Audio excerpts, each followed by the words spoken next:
Kabanata 501. Naramdaman ang layunin ng pagpatay mula sa katawan ni Gokang Hai, medyo naging pangit ang ekspresyon ni Qin Yu. Ito ay isang tunay na martial marquee. Ito rin ang pinakamalakas na kalaban na nakilala ni Qin Yu. Tinasabing ang martial marquee ay isang watershed. Pagkatapos tumuntong sa martial marquee realm, papasok ang isa sa isa pang level. Imposibleng umasa sa isang half-step martial marquee para talunin ang isang martial marquee. Bukod dito, si Qin Yu ay hindi pa nakakatuntong sa totoong half-step martial marquee realm. Papipilayan ko ang iyong dantian at hahayaan siyang masterhan na patayin ka. Malamig na sabi ni Gokang Hai. Lalong naging seryoso ang ekspresyon ni Qin Yu. Isa lang ang iniisip sa kanyang puso, at iyon ay ang takasan. Sa makatuwid, agad na ginamit ni Qin Yu ang lumiliit na lupa upang maging 1 pulgada at lumipad, na gustong tumakas. Gayunpaman, nang sumugod si Qin Yu sa bintana, napaatras siya ng napakalakas na puwersa. Sa tingin mo makakatakas ka. Ang katawan ni Gokang Hai ay puno ng pagpatay na layunin habang siya ay malamig na tumawa. Nako, nagkamali ako ng kalkula. Agad na naging pangit ang mukha ni Qin Yu. Ang Gokang Hai na ito ay nag-set up ng isang formation, walang paraan para makatakas siya. F***sake, nagmura si Qin Yu sa kanyang puso. Agad niyang hinawakan ang ganap na simula na banal na kamao at marahas na binasag ito patungo sa antas ng hadlang. Gayunpaman, ito ay isang bagay na personal na itinakda ni Marquis Wu. Gaano man kalakas si Qin Yu, hindi niya ito mababali. Hindi ka makakatakas, nginisya ni Gokang Hai. Naramdaman ni Qin Yu na may mali. Huminga siya ng malalim at malamig na sinabi, Gokang Hai, kung hindi mo ako mapapatay ngayon, lalaban ako sa iyong paaralan ng Saint Confucian hanggang kamatayan. Ha. Hindi napigilan ni Gokang Hai na matawa. Sa iyo lang. Sa tingin mo, may pagkakataon ka pa bang umalis sa lugar na ito? Malamig na sabi ni Gokang Hai. Habang nagsasalita siya, itinaas na ni Gokang Hai ang kanyang kamay. Isang guwang na palad ang bumangon mula sa manipis na hangin at malakas na humampas kay Qin Yu. Si Qin Yu ay hindi nang ahas na maging pabaya. Agad niyang ginamit ang Sacred Physique Technique at itinaas ang kamay para salubungin ito. Boom! Gayunpaman, ang lakas ni Marquis Wu ay masyadong malupit at direktang pinalipad si Qin Yu. Ang gintong ilaw sa kanyang katawan ay direktang nabasag, at ang kanyang katawan ay dumanas ng marahas na epekto. Serves you right. Nang makita ito, ginisyon si kuya ko sa gilid. Gusto mo pa bang kunin ang buhay ko? Karapat-dapat ka ba? Walang sinabi si Qin Yu.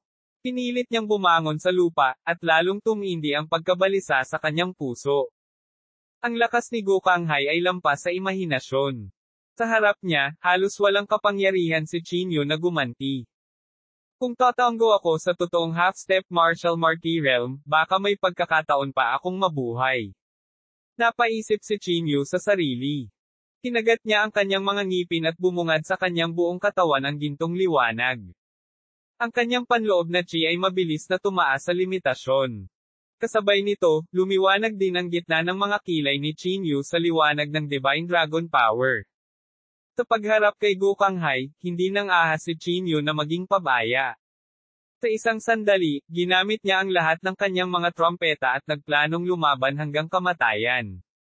Ano? Gusto mo pa ring lumaban? Ngumisi si Gokang Hai. Malamig na sinabi ni Qin Yu, cut the crap. Sinasabi ng lahat na ang martial marquee ay isang watershed. Ngayon, gusto ko ring makita kung gaano kalakas ang martial marquee. Ganun ba? Napangisi ang mga labi ni Gokang Hai. Okay, pagkatapos ay mabubusog kita. Pagkatapos sabihin iyon, casual na itinaas ni Gokang Hai ang kanyang kamay at mahinang humampas pasulong. Si Qin Yu ay hindi nang ahas na maging pabaya. Sa isang galit na dagindong, ang enerhiya sa kanyang buong katawan ay sumabog sa sandaling ito, at ang kanyang pagiging banal na pamamaraan ay direktang umakyat sa ikalimang antas. Isang maningning na gintong liwanag ang nagpapaliwanag sa buong silid. Inilabas ni Qin Yu ang lahat ng kanyang lakas upang harapin ang palad ni Gokang Hai ng harapan. Boom! Isa itong napakalaking banggaan, at isang nakakatakot na panloob na chi ang lumabas sa lahat ng direksyon. Maging si kuya ko ay nakadama ng napakalakas na presyon sa sandaling ito, at maging ang kanyang paghinga ay hindi maayos. Deng deng deng deng. Sa ilalim ng hampas ng palad ni Gokanghay, lahat ng liwanag sa kamao ni Chinyu ay nawala, at ang kanyang katawan ay napaatras ng ilang hakbang. Ang malaking epekto ay tumama sa kanyang mga panloob na organo. Nakaramdam si Chinyu ng matamis na lasa sa kanyang lalamunan, at nagluwa siya ng isang subo ng dugo. Tulad ng inaasahan kay Marky Wu. Medyo pangit ang ekspresyon ni Chinyu. Si Gokanghay, na nasa hindi kalayuan, ay may kalmadong ekspresyon. Lahat sa ibaba ni Marky Wu ay isang langgam. Karapat-dapat ka nang purihin dahil nagawa mong labanan ang aking palad at hindi mamatay, walang pakialam na sabi ni Gokanghay. Wala sa mood si Chinyu na makinig sa kanyang kalokohan, puno ng pag-iisip ang kanyang isip kung paano makakatakas. Laminggalinga ang mga mata niya, naghahanap ng blind spot. Walang silbi. Tila nakita ni Gokanghay ang mga intensyon ni Chinyu. Inilagay niya ang kanyang mga kamay sa likod at walang pakialam na sinabi, ikaw ba ang gagawa nito sa iyong sarili, o lampoin kita gamit ang sarili kong mga kamay? F-sick ka. Pilit na nagmura si Chinyu at nagkusa na kumuyam ang kanyang kamao at sumulong. Hindi mo alam ang buhay mula sa kamatayan. Malamig na naglabas ng dalawang salita si Gokanghay. Pagkatapos, sa isang mahinang tapik, direktang lumipad ang figure ni Chinyu. Sa hampas ng palad na ito, ang mga buto ni Chinyu ay ganap na nabali, na naging sanhi ng pagbagsak niya sa lupa sa hindi matiis na sakit. Tech Master, hayaan mo akong personal na lampoin siya.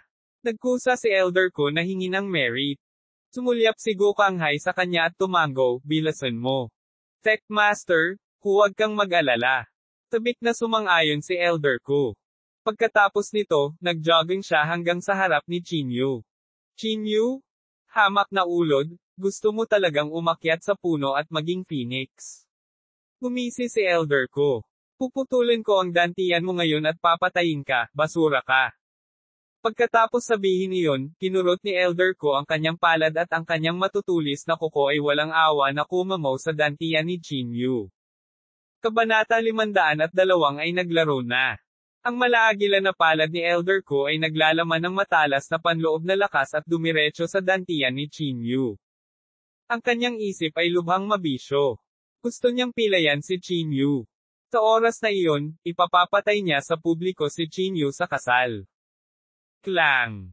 Gayunpaman, nang dama po ang palad ni elder ko sa ibabang tiyan ni Chinyu, hindi naiwasang magbago ang kanyang ekspresyon. Naramdaman na lang niyang nanginginig ang daliri niya hanggang sa sumakit ito. Sa kabilang banda, si Chinyu ay lubos na nasugatan. Ang tigas ng katawan. Hindi maiwasang magbago ang ekspresyon ni elder ko. Nang hindi naghihintay na mabigla siya, sinampal na siya ni Chinyu. Ang sampal na ito ay direktang nagpalipad kay elder ko. Malamig na sumulyap si Gokanghay kay elder ko at malamig na bumantong hininga, sayang naman. Nagmamadaling bumangon si elder ko sa lupa at awkward na sinabi, Sect Master, masyadong malakas ang katawan ng batang ito. Wala akong magagawa sa kanya. Hindi pinansin ni Gokanghay si kuya ko. Malamig niyang tiningnan si Chinyu at sinabing, gusto mo pa bang pigilan ng matigas ang ulo? Tumayo si Chinyu mula sa lupa. Huminga siya ng malalim at sinabing, tulad ng sinabi ko noon, kung hindi mo ako mapapatay ngayon, tiyak na aalisin ko ang paaralan ng Saint Confucian sa mundong ito. Mayabang. Galit na galit si Gokanghay. Ang kanyang palad ay naging isang kamao at bumasag patungo kay Chinyu. Si Chinyu ay tumapak sa lupa at umiwas sa suntok. Ang kamao ni Gokanghay ay nabasag sa dingding sa likuran niya, na naging sanhi ng pag-ugong sa buong dingding. Napatingin si Chinyu sa dingding at tila may naisip. Medyo mabilis ang iyong bilis, ngunit sa tingin mo ba ay makakaiwas ka sa pangalawang suntok? Malamig na sabi ni Gokanghay. Habang nagsasalita siya, muling sumuntok si Gokanghay. Ang suntok na ito ay napakabilis, ngunit ito ay naiwasan pa rin ni Chinyu. Lalong naging malungkot ang mukha ni Gokanghay. Ang dalawang miss ay walang alinlangan na nagpahiya kay Gokanghay. Hindi mo alam ang buhay mula sa kamatayan, malamig na sabi ni Gokanghay. Ang puwersa ng chi sa kanyang katawan ay lumundag, at isang nakakatakot na presyon ang kumalat. Maging ang mukha ni Chinyu ay kumislap na may bahid ng kataimtayman. Pagharap sa kamao ni Gokanghay na naglalaman ng galit, hindi nang ahas si Chinyu na maging pabaya. Agad niyang isinagawa ang sagradong sining ng katawan, at kasabay nito, sinuspinde niya ang 5 bundok sa itaas ng kanyang ulo. Pumunta sa impyerno. Umungol si Gokanghay, at ang nakakatakot na puwersa ng kamao ay bumagsak patungo kay Chinyu sa napakabilis na bilis. Sa sobrang bilis, kahit si Chinyu ay hindi nakaiwas. Masyadong malaki ang agwat sa pagitan ng kanilang mga kaharian, at imposibleng mabawi ito. Bang! Ang suntok na ito ay tumama sa katawan ni Chinyu. Ang katawan ni Chinyu ay parang cannonball, direktang bumaril. Crash! Ang mga dingding ng clubhouse ay gumuho sa ilalim ng suntok na ito.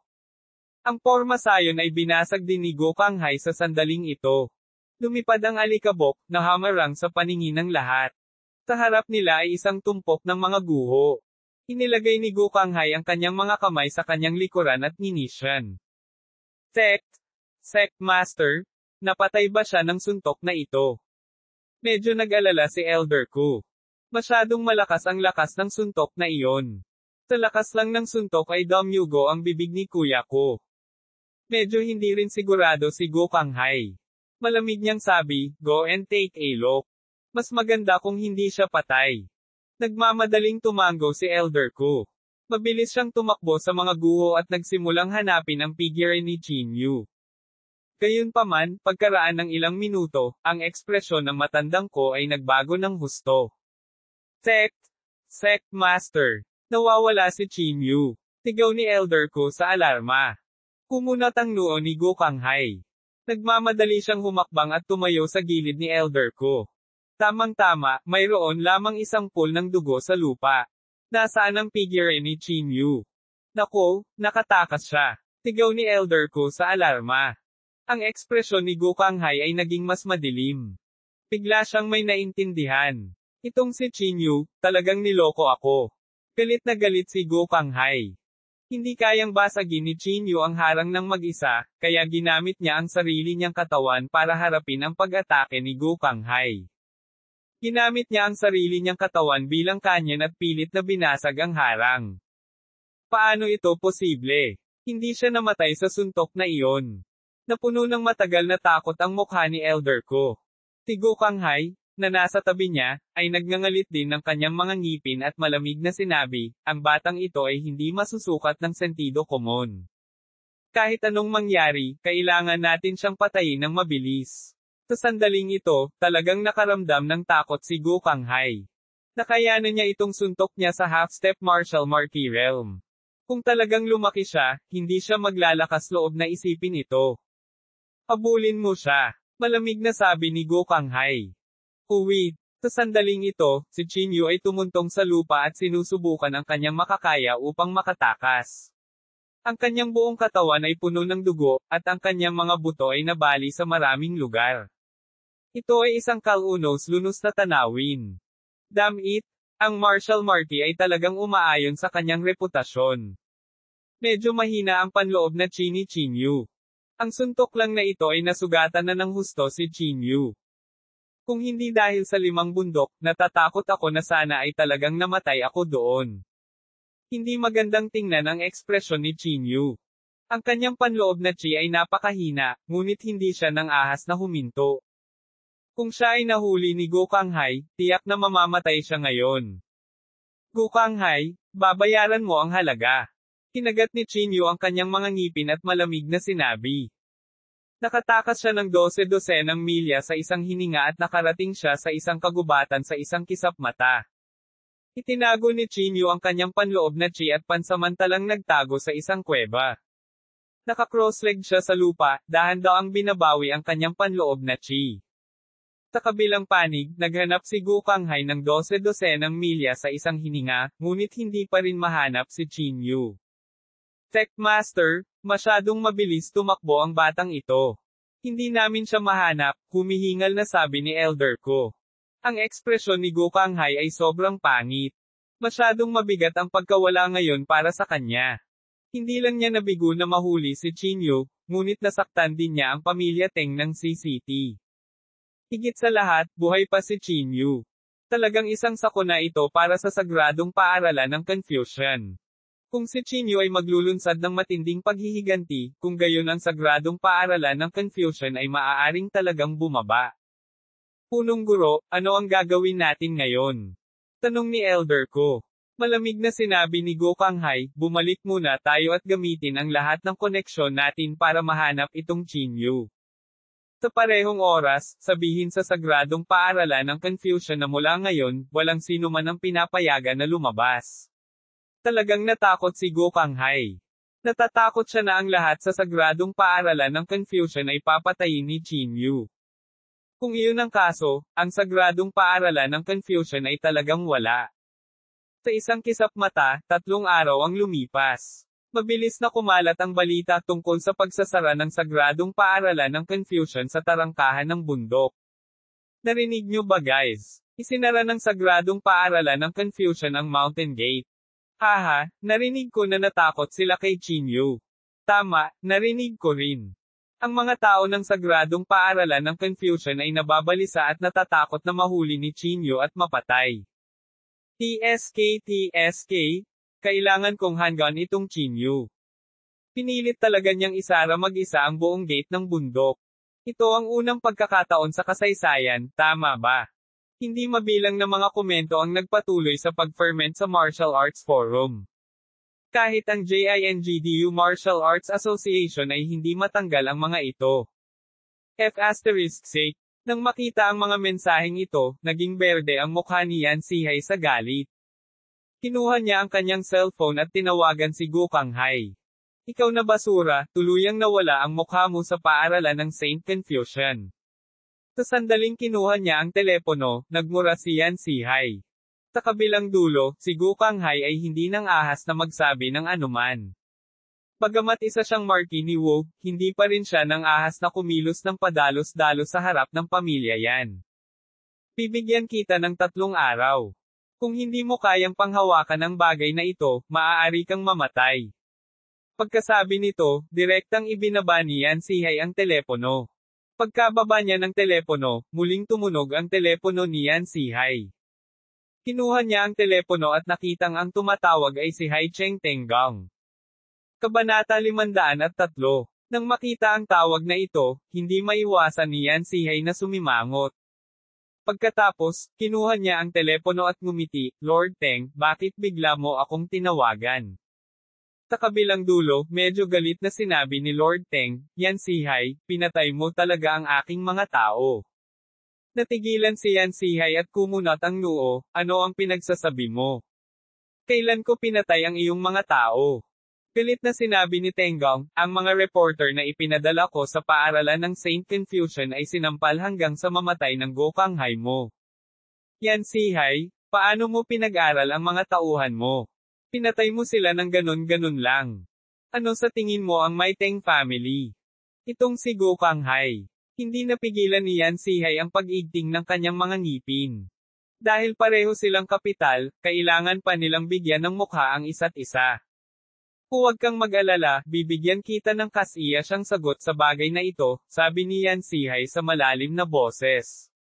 Gumuso si Tenggang at sinabing, mabuti kung ganoon. Yan Sihay, ang tatay mo at ako ay matandang magkaibigan.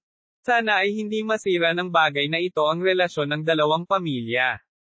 Matapos ilabas ang mga salitang ito, ibinaba ni Tenggang ang telepono.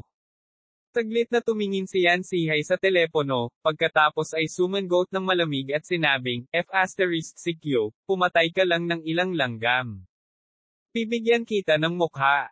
Kahit na sinabi niya iyon, kinuha pa rin ni Yan Sihay ang telepono at pinagalitan si Gokanghay. Tatay. Sa sandaling ito, isang binata ang pumasok mula sa labas ng pinto. Nang makita ang binatang ito, agad na lumitaw ang isang ngiti sa mukha ni Yan Sihay. Jinyao, bakit bigla kang dumating? Hinawakan ni Yan Sihay ang kamay niya at nakangiting sabi. Sinabi ni Yan Jinyao, naparito ako upang sabihin sa iyo ang isang piraso ng balita. Oh, anong balita? Nakangiting sabi ni Yan Sihay. Makikita na mahal ni Yan Zihay ang kanyang anak. Dahan daw ang kinuyam ni Yan Jinyaw ang kanyang kamay at dahan daw ang sinabi, nakatungtong na ako sa martial marquee realm. Nang marinig ito, agad na natigilan si Yan Zihay. Pumasok sa martial marquee realm. Ang kanyang anak ay talagang tumuntong sa martial marquee realm. Pagkatapos ng lahat, si Yan Jinyaw ay mga 30 taong gulang lamang. Ang gayong talento ay malamang na hindi pa naririnig sa mundo. Ha.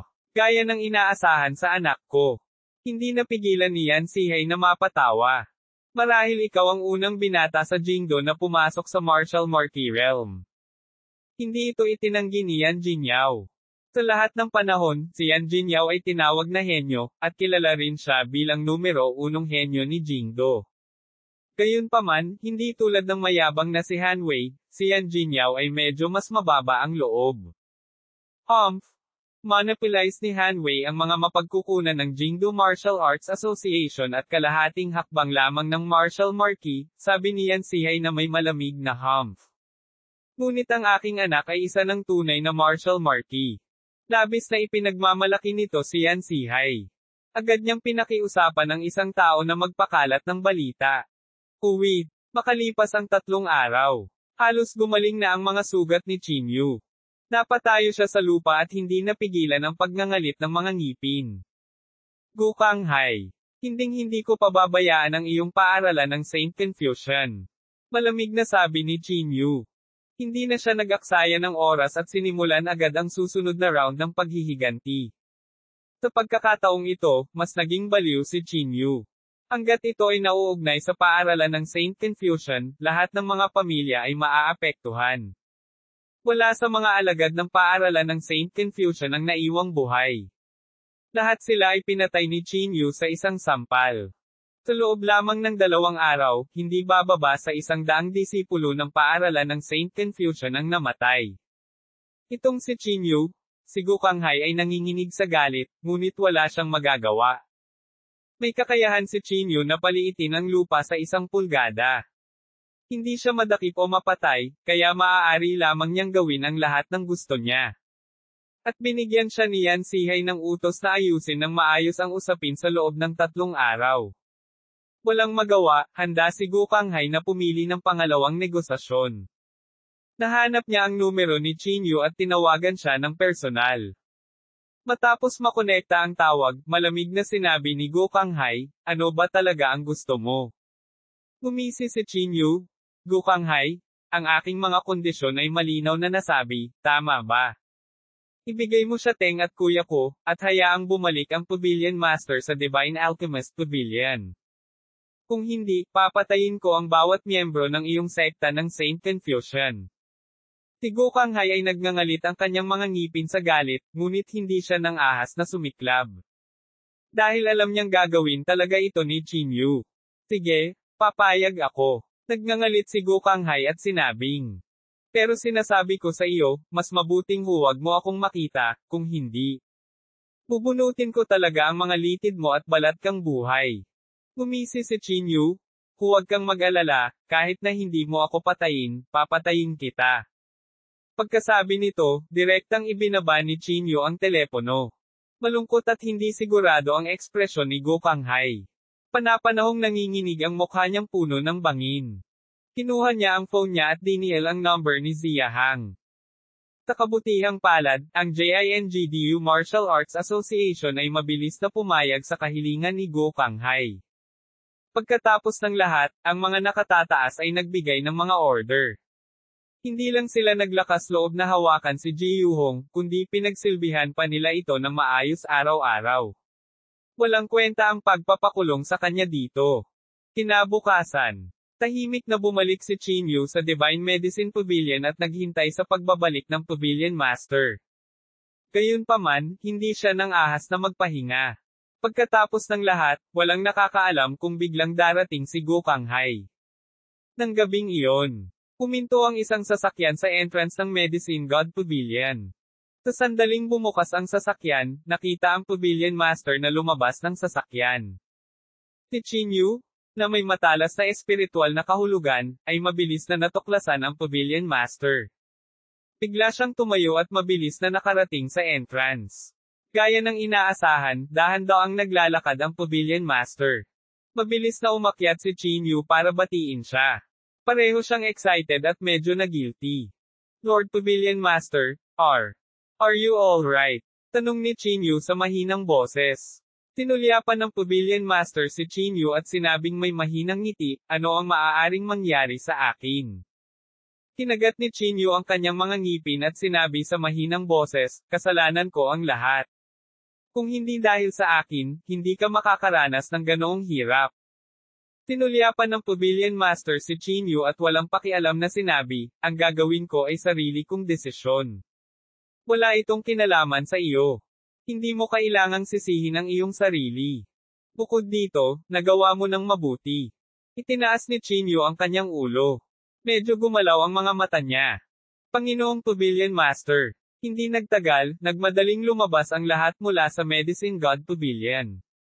Nagkumpul-kumpol sila sa Pavilion Master, at tuwang-tuwa ang lahat. Pavilion Master, lahat ito ay salamat kay Elder Qin. Kung hindi, ang Medicine God Pavilion ay tiyak na mahuhulog sa mga kamay ng mga bandido. Habang nagsasalita sila, lahat ay tumingin sa unang elder na nakaluhod sa plaza. Bahagyang kumunat ang noo ng Pavilion Master. Dahan-dahan siyang humakbang at naglakad patungo sa unang matanda. Pavilion Master. Nang makita ang Pavilion Master, agad na nataranta ang unang elder. Medyo masakit na sinabi niya, Pavilion Master, dahil sa maraming taon na pagsilbihan ko ang gamot na God Pavilion, mangyaring iligtas ako sa pagkakataong ito. Ang mahaba at singkit na mga mata ng Pavilion Master ay naglalaman ng kaunting lamig. Isa lang ang resulta ng pagtataksil sa Divine Alchemist Pavilion. Mas alam mo ito kaysa sa akin. Walang pakialam na sabi ng Pavilion Master. Agad na naging sobrang pangit ang ekspresyon ng unang matanda. Buong lakas siyang sumigaw, Panginoong Pavilion Master, mangyaring iligtas ako, Panginoong Pavilion Master. Ngunit tuluyan na siyang hindi pinansin ng Pavilion Master at mabilis na umalis. Sumulyap si Qin Yu sa dakilang elder at itinaas ang kanyang kamay para sampalin siya, direktang ginawa siyang meat paste. Pagkatapos noon, mabilis na sumunod si Qin Yu sa likod ng Pavilion Master at hinabol siya. Pavilion Master, kailangan ko agad ng stock ng 5,000-year-old herbs ngayon. May idea ka ba? Naiinip na tanong ni Qin Yu. Kabanata 504. Sumulyap ang Pavilion Master kay Qin Yu at sinabing, pag-usapan muna natin ito sa itaas. Napagtanto din ni Qin Yu na siya ay naging walang ingat. Napakamot siya sa ulo, medyo nahihiya.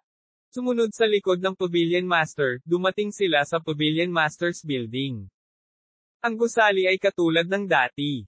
Walang mga pagbabago. At ang Pavilion Master ay nakaupo pa rin sa kanyang tomba-tomba gaya ng dati. Tinulyapan niya si Qin Yu at sinabing, hindi mo nagawang tumapak sa half-step martial marquee realm. Mabilis na tumango si Qin Yu at sinabing, oo, nararamdaman ko na tumaas ang lakas ko, ngunit palagi kong nararamdaman na may manipis na linya sa pagitan ko at ng kalahating hakbang na martial marquee realm. Nang marinig ito, isang bihirang ngiti ang lumitaw sa mukha ng Pavilion Master. Dapat ba kitang batiin, o dapat kong sabihin na ikaw ay miserable? Nakangiting sabi ng Pavilion Master. Natigilan si Qin Yu at medyo nalilito, ano? Ano ang ibig mong sabihin? Ang Pavilion Master ay humigop ng tsaa at sinabing, dapat mong malaman iyon sa iyong sarili. Sinabi ni Qin Yu sa malalim na boses, oo, alam ko na maaaring ito na ang dakilang kaharian ng pagiging perpekto pagkatapos ng rurok. Tama. Kinumpirma ng Pavilion Master ang iniisip ni Qin Yu. Sinasabi na ang mga nakarating sa dakilang kaharian ng kasakdalan ay lahat ay isinumpa ng langit. Bagaman ang mga nakarating sa dakilang kaharian ng pagiging perpekto ay hindi magagapi sa mundo, sila ay nakatadhana na magkaroon ng isang malubak na daan. Kung ikukumpara sa paglilinang ng ibang tao, ito ay hindi mabilang na mas mahirap. Sa pagsasalita hanggang sa puntong ito, huminto sandali ang Pavilion Master bago nagpatuloy, nabasa ko minsan ng isang piraso ng impormasyon. Ayon sa impormasyon, sa 10 tao na nakamit ang mahusay na pagiging perpekto, isa lamang ang nakamit ang mahusay na tagumpay. Bahagyang kumunot ang noo ni Chinyu. Ang posibilidad ay talagang napakababa. Bulong sa kanila ang namatay sa ilalim ng Heavenly Tribulation, patuloy ng Pavilion Master. Heavenly Tribulation, hindi maiwasan ni Chinyu na mag-isip ng kung ano. Ang makalangit na kapigatian na naranasan niya ay talagang hindi maisip. Mukhang hindi niya gustong matagumpay na makalusot si Chinyu. Sa halip, parang gusto niyang tadterin si Chinyu hanggang mamatay. Isang tangkay ng 5,000 taong gulang na mga halamang gamot, tama. Hindi itinuloy ng Pavilion Master ang paksang ito. Tumango si Chinyu at sinabing, kailangan ko ng tangkay ng 5,000 taong gulang na mga halamang gamot at 3 Demon Beast Inner Core. 5,000 taong gulang na mga halamang gamot, wala rin ako dito, sabi ng Pavilion Master. Ngunit matutulungan kitang maghanap ng impormasyon. Narinig ito ni Chinyu at mabilis na sinabi, kung gayon, salamat, Pavilion Master. Sa puntong ito, biglang naisip ni Chinyu ang problema sa sirang spirit pill sa katawan ng Pavilion Master. Pavilion Master, ang iyong katawan. Ikinaway ng Pavilion Master ang kanyang kamay at sinabing, walang panlunas sa sirang spirit pill. Nang marinig ito, medyo naging pangit ang ekspresyon ni Chinyu. Nitong ilang araw, sinubukan din ni Chinyu na hanapin ang panlunas para sa spirit severing pill mula sa kanyang minanang alaala. Sa kasamaang palad, wala siyang nahanap. Pavilion Master, hindi ba? Ibinuka ni Chinyu ang kanyang bibig, hindi nakapagpatuloy ng ilang sandali. Tumayo ang Pavilion Master at walang pakialam na sinabi, syempre hindi. Hanggat tumuntong ako sa Martial Marquee Realm, natural na mawawala ang Spirit Severing Pill. Hakbang sa Martial Marquee Realm. Natigilan si Chinyu. Pagkatapos, sinabi niya na may nakakahiyang ngiti, Pavilion Master, ang pagpasok sa Martial Marquee Realm, hindi dapat ganoon ka-simple. Nang marinig ito, sinabi ng Pavilion Master na may mahinang ngiti, talaga, ngunit para sa akin, hindi ito mahirap. All these years, pilit kong pinipigilan ang aking kaharian. Ngayon, parang susubukan ko na lang makalusot. Pilit na sinusupil ang kaharian. Nagkaroon ng ganoong paraan. Ang iba ay desperadong sinusubukang makalusot, ngunit ang Pavilion Master ay talagang pilit na pinipigilan ang kaharian ng isa. Sige, tutulungan kitang mag-isip ng solusyon tungkol sa mga halamang gamot. Tumayo ang Pavilion Master at sinabi. Nagmamadaling tumango si Chinyu, at pagkatapos ay sinubukang magtanong, Pavilion Master, kung gayon. Kailan ka papasok? Natahimik sandali ang Pavilion Master, at pagkatapos ay nagsabi, bukas. Pagod ako ngayon, kaya kailangan kong magpahinga ng maayos. Okay. Tumango si Chinyu. Kung gayon, hindi ko istorbohin ang pahinga mo. Bahagyang yumuko si Chinyu, pagkatapos ay inikat ang kanyang ulo at tumalon pababa. Pagkatapos bumalik sa tirahan ng Elder, hindi maiwasan ni Chinyu na makaramdam ng kaunting pagkabalisa. Kinurot niya ang kanyang mga daliri at kinalkula ang oras, 20 araw na lang ang natitira hanggang ika-9 ng Setyembre. Kung hindi siya makakapasok sa half-step Martial Marquee Realm sa loob ng 20 araw na ito, kung gayon si Chinyu ay walang tiwala sa lahat. Lalo na't walang anumang balita tungkol kay Hanwei kamakailan, nakadama ito kay Chinyu ng bakas ng pagkabalisa. Ruozo, hintayin mo ako. Sa loob ng 20 araw, tiyak na ilalabas kita sa pamilya yan. Ikinuyom ni Chinyu ang kanyang mga kamao. Uwi. Kinabukasan ay ang araw ng pambihirang tagumpay ng Pavilion Master. Dumating siya sa likod ng bundok mag-isa. Napabuntong hininga siya at naghanda sa pagpasok. Ang kaharian na kanyang pinigilan sa loob ng maraming taon ay nagsimulang mabilis na bumangon sa sandaling ito. The sky buzzed at natatakpan ng maitim na ulap ang kalangitan. Ito ay isang palatandaan na ang makalangit na kapigatian ay darating. Si Chinyu at ang maraming pharmacist ng Divine Alchemist Pavilion ay nagtipon sa plaza at pinanood ang eksenang ito ng may pinanibik na mga mata. Ang langit ay napuno ng thunderbolts. Sunod-sunod na bumuhos ang mga namumula na thunderbolts mula sa mataas na kalangitan. Ang bawat isa ay may same time na ekspresyon habang sila ay pinawisan ng malamig para sa Pavilion Master. Sa kabilang side, ang ekspresyon ni Gokanghay ay kasing dilim ng tubig. Walang nakakaalam kung ano ang iniisip niya. Tech Master, huwag masyadong mag-isip. Malapit na ang ika-9 ng Setyembre. Tiyak na mamamatay ang Chinyu na iyon. Tabik na sabi ni Elder ko. Sumulyap si Gokanghay kay kuya ko at hindi nagsalita. Nakaramdam siya ng kaunting kirot sa puso. Hindi naman sa nakaramdam siya ng pighati para kay kuya ko. Kaya lang nakaramdam siya ng sakit sa puso para sa isang kalahating hakbang na martial marquee na mamatay ng ganito. Na siya ay nasa sekta pa rin ng Saint Confucian, tama ba? Biglang tanong ni Gokanghay. Natigilan si Elder ko at mabilis na tumango. Tama na yan. Siya ay nag-iisa sa bukal ng espiritu. Tawagan mo siya. Mamaya, ikaw at siya Teng ay sasamahan ako sa Divine Alchemist Pavilion, sabi ni Gokanghay sa malalim na boses. Nang marinig ang mga salitang ito, hindi maiwasang magbago ang ekspresyon ng matandang ko. Parang may narealize siya. Pagkatapos ng lahat, nabanggit ni Chinyu na gusto niya ang 2 taong ito. Sect Master? Wala kang balak na ibigay ako kay Chinyu, ikaw ba? Nanginginig ang buong katawan ni Elder ko habang nagtatanong siya na may takot. Malamig na sinabi ni Gokanghay, huwag kang mag-alala. Pain lang kayong 2. Kapag kasama ako, magiging maayos ka. Pinag-isipan ito ni Elder ko at naramdaman niyang may katuturan ito. Sa isang martial marquee na kasama niya, wala talagang dapat ipag-alala. Kaya naman, tinawag siya ni Elder Kuteng at sinundan si Gokanghay sa eroplano, dumiretso sa bayan ng Qinghe. Nagkagulo ang Medicine God Pavilion. Mula umaga hanggang tanghali, hindi pa rin tapos ang heavenly tribulation ng Pavilion Master. Ang umaalingaw-ngaw na kidlat ay nagpang-inig sa mga tao sa takot. Sa wakas, bandang 12:00, unti-unting naglaho ang madilim na ulap sa kalangitan. Ang makalangit na kapigatian ay tila natapos na. Agad na humakbang pasulong si Chinyu, naghahanda na tumungo sa likod ng bundok upang mag-imbestiga. Sa sandaling ito, ang Pavilion Master ay humakbang pasulong at lumabas. Ang kanyang aura ay tila hindi masyadong nagbago, ngunit ang kanyang buong panloob na chi ay naging mas kakaiba. Pavilion Master. Nagmamadaling naglakad si Chinyu. Nagtagumpay ka ba na makalusot? Tanong ni Chinyu. Bahagyang tumango ang Pavilion Master. Parang walang gaanong saya sa mukha niya. Kung tutuusin, parang may bahid ng lungkot sa kaibuturan ng kanyang mga kilay at mata.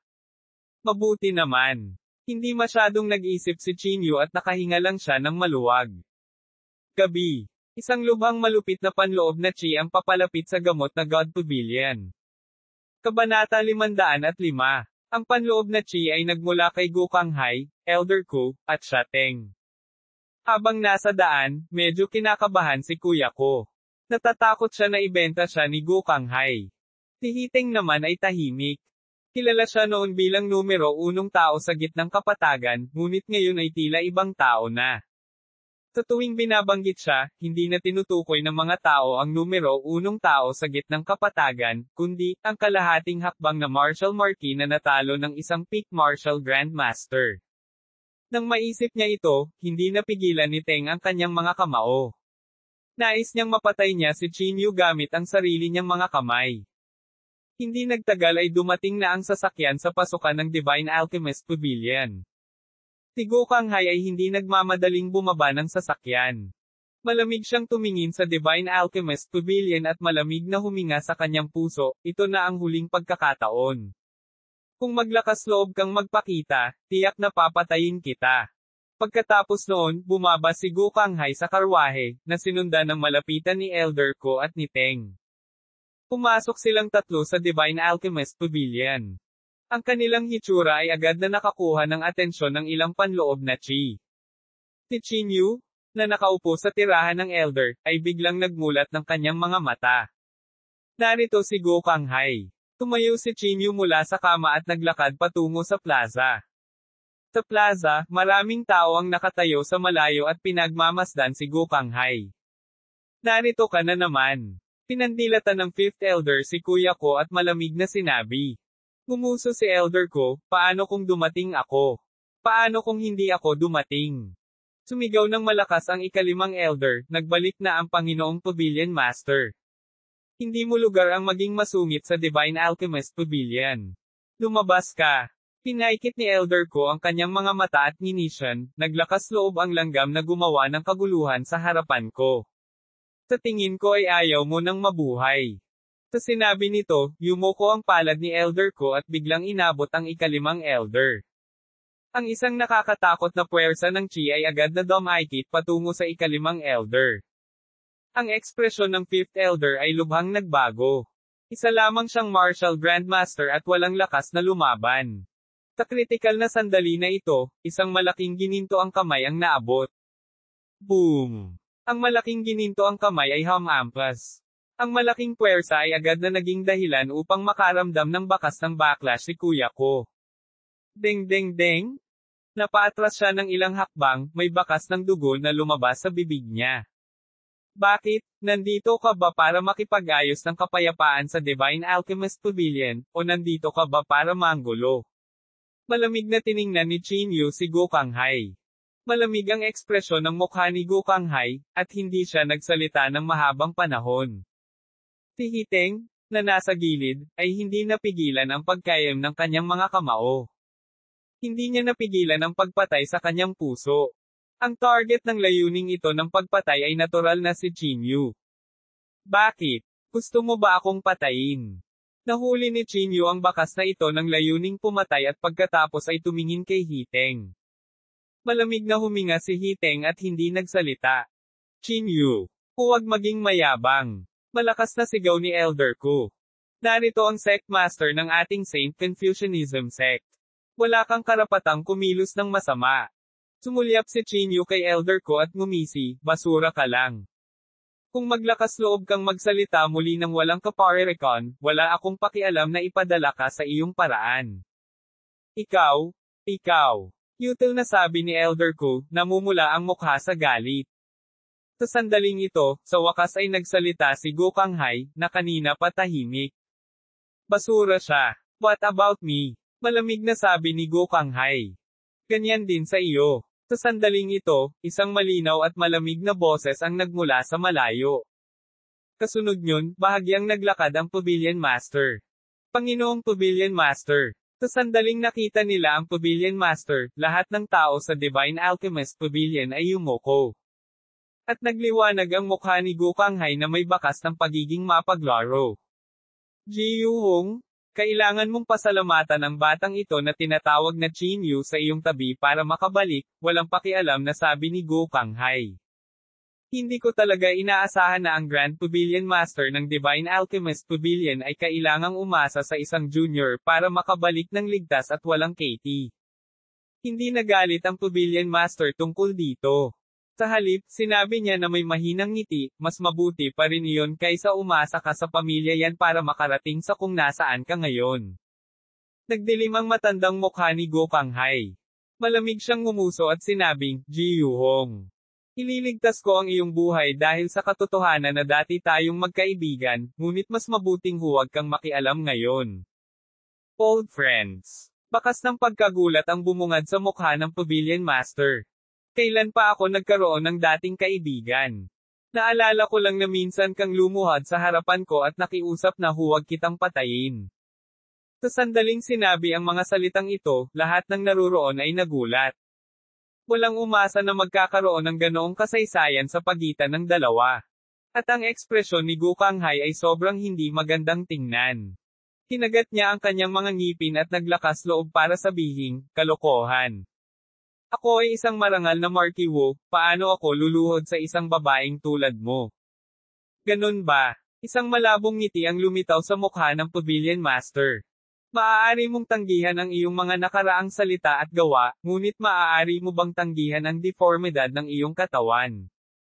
Deformity ng katawan. Natigilan ang lahat. Ang Gokang-hai na ito ay talagang may deformity ng katawan. Isang bakas ng gulat ang sumilay sa mukha ni Gokang-hai. Nagmamadali siyang sumigaw, shut up. Pagkatapos noon, binago ni Gokang-hai ang paksa, pinatay ng Chinyu na ito ang aking disipulo, sinira ang aking tarangkahan sa bundok, at naging sanhi ng matinding pagkalugi sa aking paaralan ng Saint Confucian. Walang makakapagtanggol sa kanya ngayon. Malamig na sinabi ni Chinyu, mukhang balak ni Sect Master Go na bumalik sa kanyang salita sa pangalawang pagkakataon. Ngumisi si Gokanghay, bumalik ka sa iyong salita. Sa tingin mo ba papayag ako? Saint Confusion, ang dalawang salitang ito ay talagang kabalintunaan, hinisya ni Chinyu. Ngayon lang sinabi ng Pavilion Master na hindi kumpleto ang katawan mo. Hindi naman pwedeng hindi mo kaya sa aspetong iyon, di ba? Totoo naman. Mapalad na ang isang halimaw na tulad mo ay hindi kumpleto ang katawan. Kung hindi, kung manganak ka ng tagapagmana, natatakot ako na ikaw ay maging isang kapahamakan. Nang marinig ang mga salita ni Chinyu, biglang nagbago ang ekspresyon ni Gokanghay. Hindi niya namamalayan na tumingin kay Ji Yuhong. Nagngangalit ang kanyang mga ngipin, sinabi niya, sinabi mo talaga sa kanya. Tinaas ni Ji Yuhong ang kanyang kilay at sinabing, wala akong sinabi. Biglang nagbago ang ekspresyon ni Gokanghay. Oh no, hindi ba ito katumbas ng admitting in disguise? Old beast, hindi mo talaga kaya sa aspetong iyon. Nagulat na sabi ni Chinyu. Then bakit hindi mo sinabi kanina? Pilasan mo at magmakaawa sa aming Pavilion Master, at sabihin na hindi namin mapadalisay ang isang gamot na pampalakas para sa iyo. Itinaas ni Gokanghay ang kanyang ulo at umungol ng galit. Munting bastard, kahit ang makalangit na hari mismo ay hindi makapagliligtas sa iyo ngayon. Pagkatapos sabihin iyon, iniunat ni Gokanghay ang kanyang malaking palad at hinimok ang kanyang panloob na lakas. Nanlamig ang mukha ng Pavilion Master, at sinabi niya sa mahinang boses, Gokanghay, paulit-ulit mo akong ginugulo, nabigyan na kita ng sapat na mukha. Hehe, half-step martial marky ka lang. Anong mukha meron ka? Gusto kong makita kung paano mo ako titigilan ngayon. Pilit na sigaw ni Gokanghay. Hindi umimik ang Pavilion Master. Itinaas niya ang malajade niyang kamay at bahagyang tinanggap siya. Kabanata 506. Malamig na tumawa si Gokanghay. Bilang isang martial marquis, mayroon siyang ganap na tiwala sa kanyang sarili. Boom! Nagtama ang dalawang palad, agad na nag-trigger ng mga pagsabog ng liwanag. Mabilis na ikinaway ni Chinyu ang kanyang mga kamay upang protektahan ang mga nakapaligid na parmasyutiko. Ito ay isang sagupaan sa pagitan ng martial marquises, ang kapangyarihan ay hindi maisip. Paano ito posible? Matapos maramdaman ang kapangyarihan mula sa katawan ng master ng pavilion, nagbago ng husto ang ekspresyon ni Gokanghay. Umatras siya ng 12 ng mga hakbang gamit ang deng-deng-deng, at ang kanyang palad ay nakaramdam ng mga alon ng sakit. Ang ekspresyon ni Gokanghay ay lubhang hindi magandang tingnan, at isang bakas ng pagkabalisa ang lumitaw mula sa kaibuturan ng kanyang puso. Ikaw. Nakapasok ka na sa martial marquis realm. Tinitigan ni Gokanghay ang Pavilion Master. Walang pakialam na sinabi ng Pavilion Master, ano sa palagay mo? Ikaw. Galit na galit si Gokanghay na halos samukha siya ng dugo. Hindi niya akalain na si Ji Yuhong, na nakakulong sa Jingdo Martial Arts Association ilang araw na ang nakalipas, ay talagang tumuntong sa martial marquis realm. Gusto mo bang balikan ang nakaraan? Ang Pavilion Master ay humakbang pasulong, at isang mabangis na aura ang biglang sumambulat. Habang ang mga paa ng Master ng Pavilion ang sentro, ang mga bahid ng lilang liwanag ay nagsimulang magtagal sa paligid. Nang makita ang lilang liwanag na ito, namumula ang mukha ni Gokanghay, at bakas ng takot ang sumilay sa kanyang mga mata, na parang may naalala siyang nakakatakot. Hindi, wala talaga akong intensyon. Mabilis na sigaw ni Gokanghay. Ang pagkilos na ito ay walang alinlangan na ikinagulat ng lahat. Direktang inamin ni Gokanghay ang pagkatalo. Bilang sect master ng sagradong paaralan ng Confucian, talagang diretso siyang umamin ng pagkatalo. Ji Yuhong, ayokong maging kaaway mo. Napalingon si Gokanghay sa gilid, hindi man lang nangangahas na tumingin ng diretso sa Pavilion Master. Malamig na sinabi ng Pavilion Master, hindi mo magagawa noon, at ngayon, hindi mo rin magagawa. Pangit ang ekspresyon ni Gokanghay, ngunit hindi siya nang ahas na magsalita. Si Chinyu, na nasa gilid, ay walang sinabi. Napahawak siya sa baba niya at napaisip, parang may kwento talaga sa kanilang dalawa. Habang binawi ng Pavilion Master ang kanyang panloob na chi, medyo lumuwag din ang ekspresyon ni Gokanghay. Chinyu. Sa sandaling ito, biglang tumingin ang Pavilion Master kay Chinyu. Nagmamadaling lumapit si Chinyu at sinabing, Lord Pavilion Master. Anong kondisyon mayroon ka? Raise them yourself. Walang pakialam na sabi ng Pavilion Master. Agad na tumanggo si Chinyu. Lumakad siya pasulong at itinuro si Kuya ko at Shateng. Gukanghai, hindi ko nababalikan ang mga salita ko tulad mo. Gusto ko lang si Kuya ko at Shateng, malamig na sabi ni Chinyu. Nang marinig ito, biglang nagbago ang ekspresyon ni Kuya ko. Nagmamadali niyang hinawakan si Gukanghai at nag-aalalang sinabi, Sect Master, hindi. Hindi ka makakapayag sa kanya. Talagang hindi ka makakapayag sa kanya. Malungkot ang ekspresyon ni Gukanghai. Hindi siya umimik. Walang nakakaalam kung ano ang iniisip niya. Sect Master. Mahigpit na hinawakan ni Elder ko ang braso ni Gukanghai. Puno ng takot at pagmamakaawa ang kanyang mga mata. Tumingin si Gukanghai kay Elder ko at dahan-dahang bumontong hininga, ito ang kapalaran. Nagsikip ang mga mag-aaral ni Elder ko. Bigla niyang na-realize na may mali. Medyo hindi magandang tingnan ang ekspresyon ni Hiteng. Sa sandaling ito, pareho silang gustong tumakas. Chinyu? Ipaubaya ko ang dalawang ito sa iyo, malamig na sabi ni Gukanghai. Pero sabihin ko sa iyo, hindi lang ako ang gustong pumatay sa iyo. Ang pamilyang Han, ang pamilyang Yan, at maging ang Jingdo Martial Arts Association ay mga kaaway mo lahat. Kahit na mayroon kang mga kakayahan na lumalaban sa langit, hindi mo matatakasan ang kapalaran ng pagiging sama ng loob sa huli. Ngumisi si Chinyu, kung gayon, hindi kita guguluhin. Pagkatapos sabihin iyon, gumalaw ang malaking kamay ni Chinyu, at isang malakas na puwersa ang direktang humawak kay Kuya ko at Shateng. Sect Master. Buong lakas na sigaw ni Elder ko, ngunit walang sinabi si Gukanghai. Tumalikod siya at umalis. Gukanghai. UF *King Beast. Natarante at namire si Elder ko. Gayunpaman, si Gukanghai ay tumalikod na at umalis. Walang bakas sa kanya. Medyo hindi magandang tingnan ang mga ekspresyon ni Elder ko at Shateng. Ngayong nahulog na sila sa mga kamay ni Chinyu, wala na silang pagkakataong makatakas. Chinyu? Ikaw? Huwag mo akong patayin. Ako, isa akong half-step martial marquis. Matutulungan kita. Kinagat ni Elder ko ang kanyang mga ngipin at sinabing may pagmamakaawa. Malamig na tiningnan ni Chinyu si Elder ko at sinabing, sa tingin mo, kailangan kita. Nagmamadaling sinabi ni Elder ko, Chinyu, hanggat hindi mo ako papatayin, handa akong maging alipin mo. Ikaw ay mapagbigay, mangyaring iligtas ang aking buhay aso. Patawarin kita. Nung hinabol mo ako noon, naisipan mo bang iligtas ang buhay ko? Noong tinukso ka ng Pavilion Master noon, naisipan mo bang huminto? Malamig na sabi ni Chinyu. Ngayon gusto mo bang iligtas kita? Sa tingin mo, posible ba iyon? Sa isang paputok na sigaw, biglang sumabog ang puwersa ng chi sa katawan ni Chinyu. Naramdaman ng walang katulad na intensyong pagpatay sa katawan ni Chinyu, ang ekspresyon ni Kuya ko ay lalong naging hindi magandang tingnan. Alam niya na halos imposible para kay Chinyu na palayain siya. Kaya naman, nagngangalit si Kuya ko.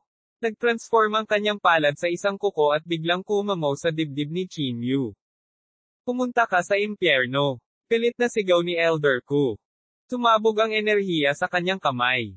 Ang lahat ng panloob na lakas ay natipon sa isang punto, at isang kakilakilabot na kapangyarihan ay agad na sumabog. Chinyu. Namutla sa takot ang mukha ni Fifth Elder nang makita niya ito. Gayunpaman, ikinaway lamang ni Chinyu ang kanyang kamay at direktang binasag ang palad ni Elder ko. Ang kanyang palad ay naging isang tumpok ng meat paste, at ang lahat ng liwanag ay nawala nang walang bakas sa sandaling ito. Malamig ang mukha ni Chinyu habang malamig na nakatingin kay Kuya ko. Paano ito? Takot na takot si Kuya ko. Pareho silang half-step marquis, ngunit napakalaki ng agwat ng kanilang lakas. Chinyu? Ako. Maaari kang pumunta sa impyerno. Pinutol ni Chinyu ang mga salita ni Kuya ko. Ikinaway niya ang kanyang kamay, at ang spell na lumulunok ng langit ay agad na lumitaw, na humahampas sa ulo ni Kuya ko. Bweng! Ang mga daloy ng panloob na lakas ay dumaloy sa ulo ni Elder Ko at sa katawan ni Chinyu. Kumalat ang masasakit na pag-iyak sa buong Divine Alchemist Pavilion. Sa isang sandali, ang mataas at makapangyarihang nakatatandang ko ay naging isang tuyong bangkay. Walang ekspresyon ang mukha ni Chinyu, na para bang natapakan niya ang isang langgam hanggang sa mamatay. Pagkatapos, malamig na tumingin si Chinyu kay Hiteng. Ikaw na, malamig na sabi ni Chinyu. Kung ikukumpara kay Elder Ko, mas kalmado ang mukha ni Hiteng. Tumingin siya kay Chinyu sa harap niya at malamig na sinabi, hindi ako maghihintay sa kamatayan. Gumisi si Chinyu at sinabing, Hiteng, naalala ko na minsan kong sinabi sa iyo na kapag tumapak ako sa half-step martial marquee realm, papatayin kita sa loob ng 3 hininga. Sa tingin mo hanggang kailan ka makakatagal? Kabanata 507. Medyo hindi magandang tingnan ang ekspresyon ni Hiteng, at umagos ang mga butil ng pawis sa kanyang noo. Nakipag-away siya kay Chinyu noon, at alam na alam niya ang lakas ni Chinyu. Pero para sumuko siya ng ganun-ganun lang, hindi niya talaga kaya. Gusto ko ring makita kung gaano kalakas ang isang taong nakapasok sa half-step martial marquee realm. Malakas na umungal si Hiteng, at ang kanyang puwersang chi ay agad na pumutok, umaakyat patungo sa Chinyu sa napakabilis na bilis. Inilagay ni Chinyu ang kanyang mga kamay sa kanyang likod at ninisyan. Hindi niya sineseryoso si Teng. Bang! Nang sumugod si Teng, biglang iniunat ni Chinyu ang kanyang kamay at hinawakan ang leeg ni Teng. Ang lahat ng kanyang panloob na chi ay hindi nagkakahalaga ng pagbanggit sa sandaling ito. Direktang ginamit ni Chinyu ang kanyang pisikal na katawan upang dumaan sa kanyang cultivation technique at madaling hinawakan ang leeg ni Hiteng, itinaas siya sa hangin. Ang napakalaking lakas ng kanyang mga daliri ay naging dahilan ng pagbabago ng ekspresyon ni Teng. Siya ang dating numero 1 tao sa gitnang kapatagan, ngunit sa sandaling ito, natanto niya na hindi na siya makakalaya. Nasabi ko na dati, sa mga kapareho ng level, isa ka lang basura, malamig na sabi ni Chinyu.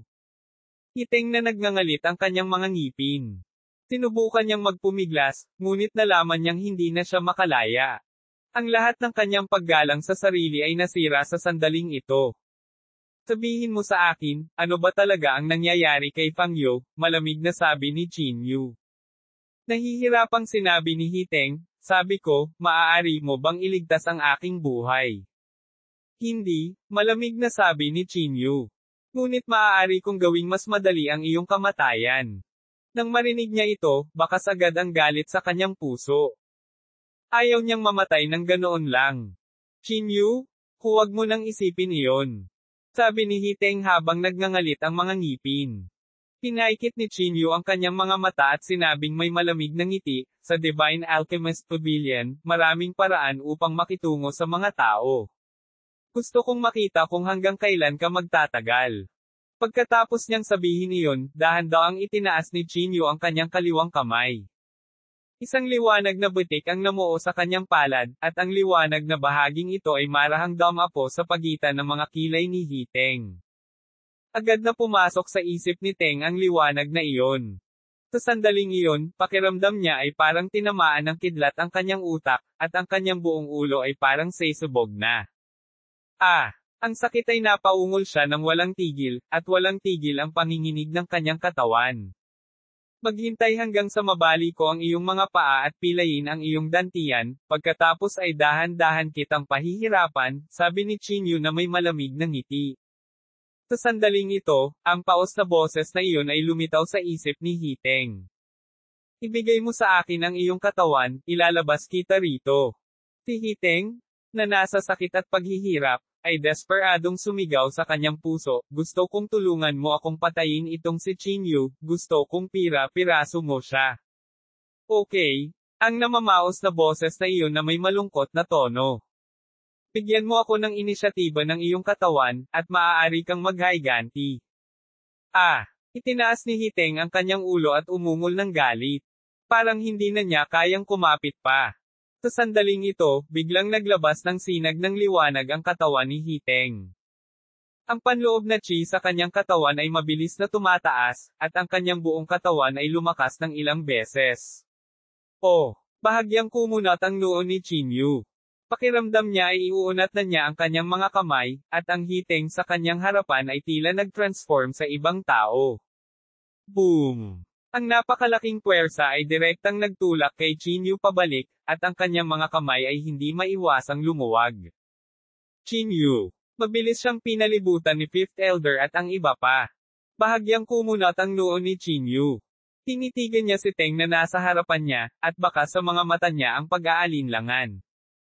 Nakatayo doon si Hiteng, at ibang aura ang bumungad sa kanyang buong katawan.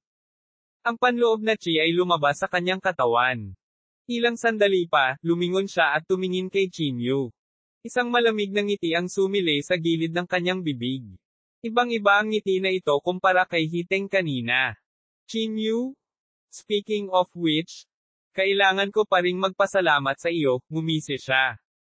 Malamig na sinabi ni Chinyu, salamat. Anong ibig mong sabihin? Tumawa ng malakas si Hiteng at sinabing, hindi mo kailangang malaman. Magkikita tayong muli sa hinaharap. Matapos ilabas ang mga salitang ito, tumalikod na siya at aalis na sana. Saan ka pupunta? Mabangis na sumayaw ang buhok ni Chinyu. Pumakbang siya pasulong, puno ng fighting spirit. Hinawakan niya ang ganap na panimulang banal na kamao sa kanyang kamay at direktang binasag ito kay Hiteng. Hindi man lang lumingon si Hiteng. Tumalikod siya at sinampal ito, at ang ganap na simula ng banal na kamao ay nawala sa manipis na hangin. Pagkatapos, natapakan niya ang ilaw at mabilis na tumakas. Sa isang kisap mata, nawala siya sa paningin ng lahat. Napakunot ng noo si Chinyu. Talagang may mali dito, Hiteng. Sabi ni Chinyu sa malamig na boses. Ang kanyang lakas ay tumaas sa maikling panahon, at ang kanyang ekspresyon ay parang ibang tao. Sa pagtingin sa direksyon na iniwan niya, si Chinyu ay natahimik ng matagal. Hinayaan ko siyang makatakas muli. Bahagyang kumunat ang mga kilay ni Chinyu. Elder Chin? Are you alright? Pinalibutan siya ng mga nakapaligid na pharmacist. Umiling si Chinyu at nagtanong, nasaan ang Pavilion Master? Ang Pavilion Master ay bumalik sa tirahan ng Pavilion Master, sabi ng ikalimang elder. Tumango si Chinyu. Hindi siya kumibo at tumalikod na para bumalik sa tirahan ng matanda. Nakaupo sa tirahan ng elder, bahagyang ipinikit ni Chinyu ang kanyang mga mata. Hindi maiwasan ng kanyang isip na isipin si Han Wei. 20 araw na lang ang natitira hanggang sa ikasyam na araw ng ikasyam na buwang lunar. Sa panahong ito, halos walang balita tungkol kay Han Wei. Sa ngayon, nasa Great Completion Realm lang ako, pero kaya kong durugin ang isang half-step martial marquee. Ang Han Wei na iyon ay isang half-step martial marquee lamang.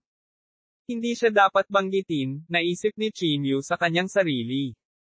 Maliban na lang kung makakapasok siya sa martial marquee realm, kung hindi, hindi siya dapat banggitin. Bagamat iyon ang nangyari, si Han Wei ay isang miyembro ng isang maharlikang pamilya. Hindi siya isang taong maihahambing ng isang ordinaryong half-step martial marquee. Sa pag-iisip nito, hindi napigilan ni Chinyu na kunin ang kanyang telepono at buksan ang martial arts forum. Sa sandaling binuksan niya ang forum, nakita ni Chinyu ang isang mensahe na nakakaakit ng pansin. Opisyal nang pumasok si Yan Jingyao sa martial marquee realm. Siya ang numero 1 tao ng nakababatang henerasyon. Deserve niya talaga. Matagal nang sumabog ang mga komento sa ibaba. Maliban sa pagbubuntong hininga sa lakas ni Yan Jingyao, may mga taong binanggit din si Chinyu. Bilang tagapagmana ng pamilya Yan, tiyak na hindi papabayaan ni Yan Jingyao si Chinyu, di ba? Oo, pinatay ni Chinyu ang lolo ni Yan Jingyao. Natural na hindi siya bibitawan ni Yan Jingyao. The two of the younger generation. Mag-away man sila, walang makapagsasabi. Medyo pangit ang ekspresyon ni Chinyu, at nakaramdam pa siya ng bakas ng pressure. Kakatungtong pa lang niya sa Great Circle Realm, pero si Yan Jingyao ay direktang nakapasok na sa Martial Marquee Realm. Walang gaanong kaharian ng Martial Marquee sa mundo, at malamang na si Yan Jingyao ang pinakabata. Ang alagad ng maharlikang ito, ay talagang hindi simple. Natahimik si Chinyu. Maraming mga henyo sa Jingdo, at malamang na hindi lang si Yan Jingyao. Sino ang nakakaalam kung gaano karaming mga alagad ng maharlika ang naroon? At bilang mga tao sa parehong bilog, natural silang nakatayo sa tapat ng Chinyu. Ang landas na ito ay nakatakdang maging kaaway ng iba, at ito rin ay kaaway ng mga may likas na pakinabang. Yan Jingyao. Pinulong ni Chinyu ang pangalang ito sa mahinang boses. Hindi niya maiwasang isipin ang huli nilang pagkikita. Sa sandaling ito, isa pang mensahe ang ipinadala. Malapit nang lumabas si Han Wei sa pag-iisa. Kabanata 508. Si Han Wei ay malapit nang lumabas sa pag-iisa. Pagkarinig ng balitang ito, muling nagkagulo ang Martial Arts Forum. Isa-isa, sinimulan nilang isipin ang lakas ni Han Wei. Itong Han Wei ay isa ring sikat na henyo sa Jingdo. Si Yan Jingyao ay maaaring makatuntong sa ranggo ng Marquis. May susunod na magandang palabas na aabangan. Ang dalawang mahusay na henyo ng Jingdo ay nagpadala ng balita sa parehong oras. Iniisip ko kung ano ang gagawin ni Chinyu. Puntong hininga, hindi dapat mas mababa ang talento ni Chinyu kaysa sa kanila. Sandali lang. Ngunit sino ang magbibigay sa kanya ng oras? Sa loob lamang ng 20 araw, gaano pa karaming silid ang kailangang pagbutihin ni Chinyu. Sa pagtingin sa mga balita sa Martial Arts Forum, hindi maiwasan ni Chinyu na makaramdam ng kaunting pagkabalisa. Tumayo siya at tumingin sa direksyon ng gusali ng Pavilion Master. Gusto niyang tanungin ang Pavilion Master tungkol sa 5,000 taong gulang na mga halamang gamot. Ngunit pagkatapos ng mahabang pag-iisip tungkol dito, sa huli ay nagpasya siyang kanselahin ang planong ito. Kung may balita ang Pavilion Master, tiyak na ipapaalam niya ito sa kanya. Uwid. Sa Jingdo Martial Arts Association, maraming matataas na opisyal ang nagtipon. Ito ang ikatlong high-level meeting na ginanap ng Jingdo Martial Arts Association ngayong taon. At pareho ang layunin ng kanilang pagkikita. Si Chinyu iyon. Natalo ni Chinyu ang isang half-step martial marquis sa Grandmaster level. Hindi ito magandang balita. Hindi po natin kontrolado ang batang ito. Siguradong magiging hidden danger siya. Alinman ay hayaan siyang sumali sa Jingdo Martial Arts Association, o tanggalin siya sa lalong madaling panahon. Sa tingin mo ba ang isang hindi matatag na taong tulad niya ay masunaring makikinig sa aming mga utos? Nabalot ng katahimikan ang eksena. Nagsisimula na silang makaramdam ng takot sa paglaki ni Chinyu. Bukod dito, lahat ng nasa Jingdo Martial Arts Association ay may parehong premonition.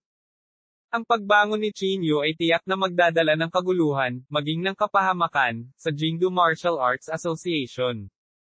Maghintay tayo. May 20 araw pa. Kahit anong mangyari, hindi natin siya mapapaalis kay Jingdo, sabi ng isang tao sa mahinang boses. Ang batang iyon mula sa pamilyang Han ay hindi dapat bigwan tayo. Hindi alam ni Chinyu na ang Jingdo Martial Arts Association ay nakatutok na sa kanya. Sa sandaling ito, ang tanging naiisip niya ay ang kasal ni Han Wei sa 9 ng Setyembre. Sa gabi, nakahiga si Chinyu sa kama, paikot-ikot, hindi makatulog. Paimpol siyang umupo at tumakbo sa patio ng tirahan ng matanda, tinitigil ang buwan sa kalangitan. Ang buwan ay isang bagay ng matinding yin. Kung kaya ko lang lumunin ang liwanag ng buwan, maganda iyon, naisip ni Chinyu sa sarili. Ngunit ang nakakabaliw na kaisipang ito ay mabilis niyang tinanggihan. Matagal na panahon na ang nakalipas mula nang nilunok ko ang yin energy. Bahagyang napabuntong hininga si Chinyu. Ang mga kayamanan na nahukay sa ilalim ng langit ay likas na hindi mabilang. Ang mga lugar tulad ng mga lugar kung saan laganap ang yin energy ay hindi rin kakaunti.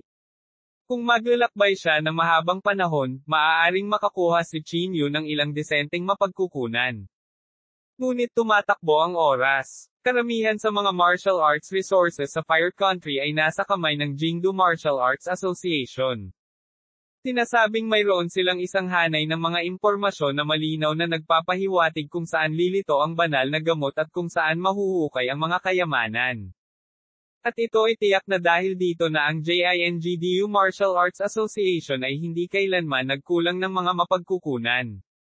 Sa buong gabi, hindi nakatulog ng isang kindat si Chinyu. Kinaumagahan, kakain pa lang ng almusal si Chinyu. Sa oras na ito, biglang bumukas ang pinto, at pagkatapos ay dahan-daang pumasok ang Pavilion Master. Pavilion Master. Sa sandaling makita niya ang Pavilion Master, hindi napigilan ni Chinyu na maging excited. Ang Pavilion Master ay dumiretso sa gilid ni Chinyu at umupo. Tahimik niyang sinabi, nagtanong ako. Paano ito? Nag-aalalang tanong ni Chinyu. Sinabi ng Pavilion Master sa malalim na boses, ang mga halamang gamot na 5,000 taong gulang ay napakabihirang. Kahit na mayroon, sila ay kinokontrol ng isang maliit na bilang ng mga tao. Kumunat ang noo ni Chinyu at sinabing, ibig mo bang sabihin, gusto mong pagnakawan ko sila? Nagtaas ng kilay ang Pavilion Master at nagtanong, payag ka ba? Mapait na ngumiti si Chinyu at sinabing, hindi ako papayag, ngunit kung kailangan ko. Mahirap sabihin. Nang marinig ito, hindi napigilan ng Pavilion Master na tumawa. Kinuha niya ang isang mapa mula sa kanyang bulsa at ibinigay ito kay Chinyu. May isang lokasyon sa mapa na minarkahan ng mga pulang linya, at ang lokasyon ay napakalayo. Kumunat ang noo ni Chinyu at sinabing, ito ay. Hiniling ko sa isang tao na ilabas ito mula sa Jingdo Martial Arts Association, sabi ng Pavilion Master. Dragon Vein daw ito. Maaaring may mga bagay na gusto mo doon, kahit na mga halamang gamot na lampas sa iyong imahinasyon. Dragon Vein. Natigilan si Chinyu. Nabasa ni Chinyu ang tungkol sa pamagat na ito sa mga nobela, ngunit hindi pa niya ito nakita noon. Sinasabing ang Dragon Vein ay isang treasure land ng Feng Shui kung saan nagtipon ng Qi, spiritual energy. Ang mga taong ipinanganak sa ugat ng dragon ay nakatadhana na maging pambihira sa buong buhay nila. Pavilion Master, maraming salamat. Kinuha ni Chinyu ang mapa at yumoko. Tinulyapan ng Pavilion Master si Chinyu at sinabing, huwag kang masyadong maaga. Siguradong hindi lang ikaw ang pupunta sa ganoong lugar. Bukod dito, ito ang mga mapagkukunan ng Jingdo Martial Arts Association. Kung lalabas ka, malamang na hindi ka pababayaan ng Jingdo Martial Arts Association. Gayun din, kahit na umalis na si Gokanghay sa Divine Alchemist Pavilion, tiyak na hindi siya susuko. Kung papatayin ka niya, wala akong magagawa. Kinuha ni Chinyu ang note, at isang bakas ng solemnidad ang sumilay sa kanyang mukha. Sa isip niya, hindi niya maiwasang isipin ang mukha ni Yan Ruozo at ang mayabang na mukha ni Han Wei. Wala akong ibang pagpipilian. Huminga ng malalim si Chinyu. Kahit na delikadong lugar, kailangan ko pa ring pumunta. Ang Pavilion Master ay hindi nagpahayag ng kanyang opinyon. Pagkaraan ng ilang sandali, tumayo siya at sinabing, ingatan mo ang iyong sarili. Okay. Tumango si Chinyu. Nang malapit nang umalis ang Pavilion Master, kinuha ni Chinyu ang 3 purity na sinaunang puno mula sa spatial artifact at ibinigay ito sa Pavilion Master. Pavilion Master, maaari mong itago ito sa ngayon, sabi ni Chinyu. Bahagyang sumimangot ang Pavilion Master. Tumingin siya kay Chinyu at nagtanong, ano ang ibig sabihin nito? Sinabi ni Chinyu na may mapait na ngiti, natatakot ako na kung may mangyari sa akin sa paglalakbay na ito, kung mamatay ako, ang 3 purong sinaunang punong ito ay mahuhulog sa kamay ng iba. Kung ganoon, mas mabuting manatili muna sa Divine Alchemist Pavilion sa ngayon. Kung babalik ako, hahanapin kita para kunin. Hinawakan ng Pavilion Master ang 3 purong sinaunang puno, pagkatapos ay tumango at sinabing, sige. Kung gayon ay aalis na ako, tumayo si Chinyu at sinabi. Hawak niya ang mapa at pinag-aralan itong mabuti. Ang Dragon Vein na ito ay matatagpuan sa Hilagang Kanlurang rehiyon. Kaunti lang ang mga tao doon, ngunit ang Qi, espiritual na enerhiya ay hindi siksik. Ang dahilan kung bakit maaaring lumitaw ang isang ugat ng dragon ay tiyak na dahil mayroong mga pambihirang kayamanan. Pagkatapos magpaalam sa Pavilion Master, umalis si Chinyu sa Divine Alchemist Pavilion at dumiretso sa Dragon Vein na ito. Kasabay nito, nagtipon din ng Jingdo Martial Arts Association ng grupo ng mga miyembro. Ang mga taong ito ay mga elite ng Jingdo Martial Arts Association. Ang pinakamahina ay nasa tuktok ng Great Grandmaster Realm, at mayroon pang ang ilang half-step martial marquises. Bilang mga elite ng Jingdo Martial Arts Association, kinokontrol nila ang napakalakas na cultivation techniques, at ang kanilang lakas ay talagang hindi isang bagay na maihahambing sa isang ordinaryong half-step martial marquis. Marami sa kanila ang ipinadala ng mga aristokratikong pamilya ng Jingdo. Ang kanilang mga katayuan ay marangal. At ang namumuno sa koponan ay walang iba kundi ang Vice President ng Martial Arts Association, si Zia Hang. Lahat kayo ay mga elite ng Martial Arts Association.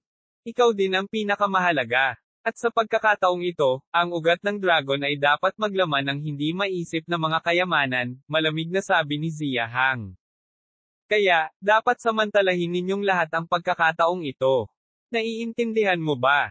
Sabay-sabay na sumigaw ang lahat, naiintindihan. Bahagyang tumango si Zia Hang, isang bakas ng hindi matukoy na pagnanasa ang lumitaw sa kanyang mga mata. Si Zia Hang ay nasa half-step martial marquee realm sa loob ng maraming taon at isang hakbang lang ang layo mula sa martial marquee realm.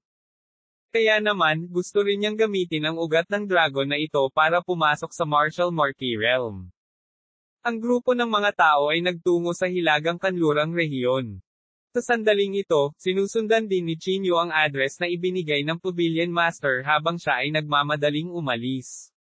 Sa hilagang kanlurang rehiyon, mayroong lupaing walang tao. Ang lugar na ito ay natatakpan ng mga sandstorm at ang panahon ay napakasama.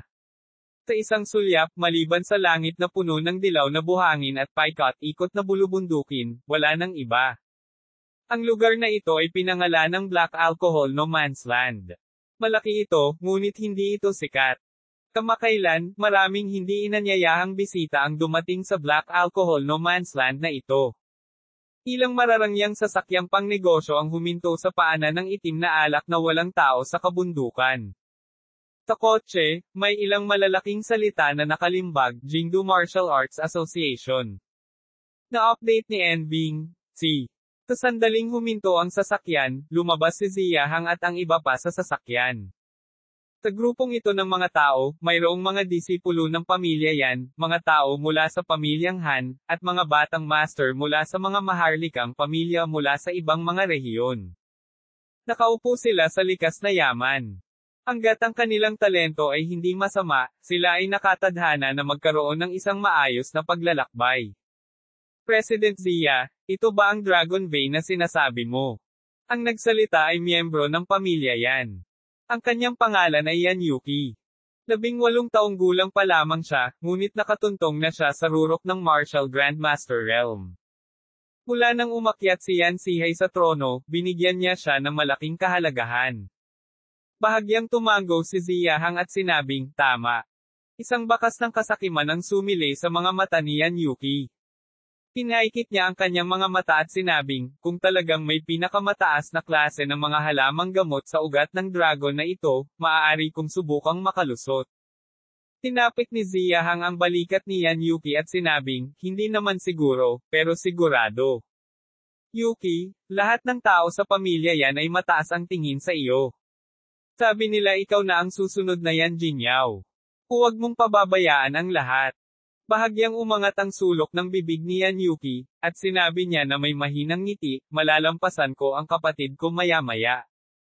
Hindi tulad ng mababang profile ni Yan Jinyao, ang ambisyon ni Yan Yuki ay napakahusay. 18 taong gulang pa lang siya, at panahon na para maging mayabang siya. Bilang karagdagan, siya ay napakatalino, kaya hindi niya alam ang kalawakan ng langit at lupa.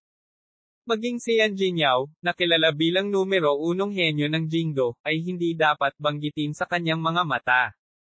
Kailan tayo aalis? Tanong ni Yan Yuki. Bahagyang sinabi ni Zia Hang, walang nagmamadali. Hayaan mo muna akong magtanong.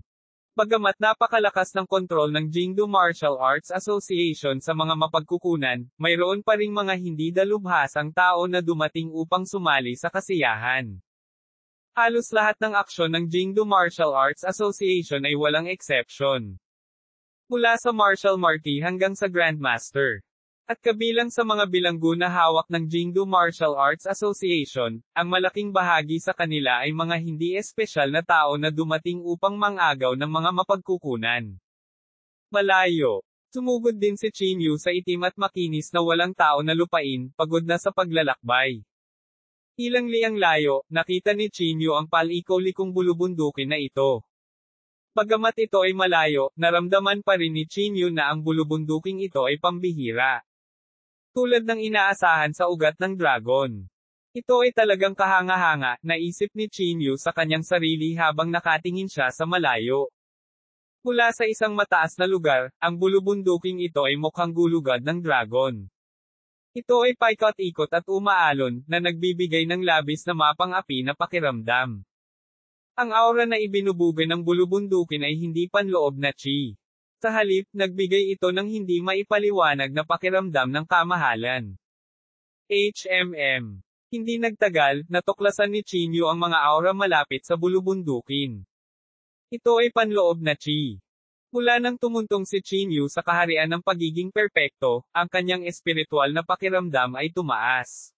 Mahirap para sa kanya na takasan ang matalas na espiritual na pakiramdam ni Chinyu sa loob ng radius na 10-10 milya. 1, 2, 3, isang kabuoang 6 na half-step martial marquises. Ang ekspresyon ni Chinyu ay medyo hindi magandang tingnan.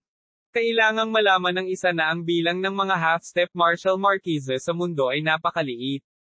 Maging ang Sage Confucian School, na kilala bilang numero 1 sekta sa Hilaga, ay mahihirapang magtipon ng 6 na half-step martial marquises.